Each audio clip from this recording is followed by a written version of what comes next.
دي لا فوينتي غاضب من تصرف برشلونة في موضوع إصابة لامين يامال المصطنع من أجل عدم ضمه إلى معسكر المنتخب الإسباني. إنه تصرفا لا يليق بحجم فريق كبير يعرف معنى الانتماء الوطني.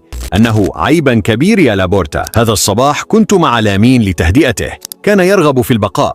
إنه لاعب مخلص تماما إذا تعلق الأمر بالمنتخب الوطني. لامين يامال أراد البقاء بدافع شخصي، ولكن كان ذلك مستحيلا.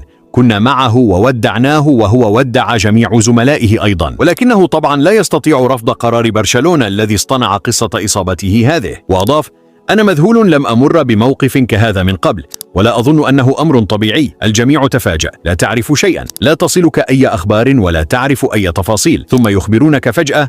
يجب على نادي برشلونة وأخوان لابورتا احترام قراراتي. أنا غير مسؤول عن إصابة لامين يامال في منطقة العانة، ولا على تفاقم إصابة غافي بالصليب، أنها أمور عادية وتحدث في كرة القدم.